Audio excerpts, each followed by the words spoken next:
मोदी सरकार के dream project central Vista को सुप्रीम कोर्ट ने हरी झंडी दे दी है।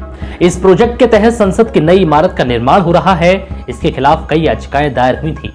कोर्ट ने पर्यावरण कमेटी की रिपोर्ट को भी नियमों के अनुरूप माना है। कोर्ट ने लैंड यूज चेंज करने के इल्जाम की वजह से सेंट्रल विस्टा की वैधता पर सवाल खड़े करने वाली याचिका को फिलहाल लंबित रखा है।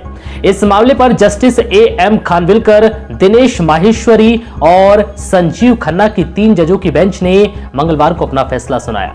सुप्रीम कोर्ट का कहना है कि हम सेंट्रल विस्टा परियोजना को मंजूरी देते समय पर्यावरण मंत्रालय द्वारा दी गई सिफारिशों को बरकरार रखते हैं।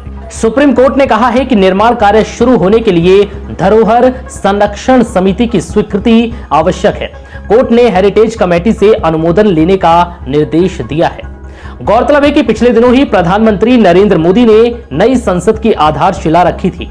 इस दौरान सुप्रीम कोर्ट ने कहा था कि उसे शिलान्यास करने पर कोई आपत्ति नहीं है, लेकिन सुप्रीम कोर्ट का फैसला आने तक कोई निर्माण, तोड़फोड़ या पेड़ गिराने या स्थानांतरित करने का काम ना हो।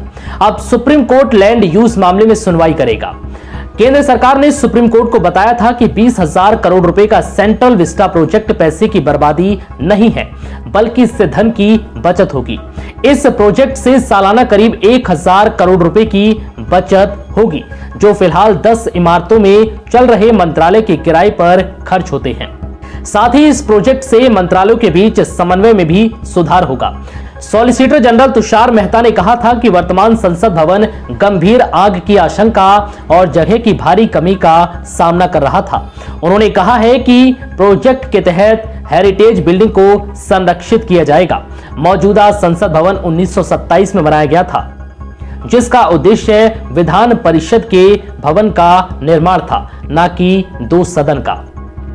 उन्होंने कहा कि जब लोकसभा और राज्यसभा का संयुक्त सत्र आयोजित होता है तो सदस्य प्लास्टिक की कुर्सी पर बैठते हैं। इससे सदन की गरिमा कम होती है।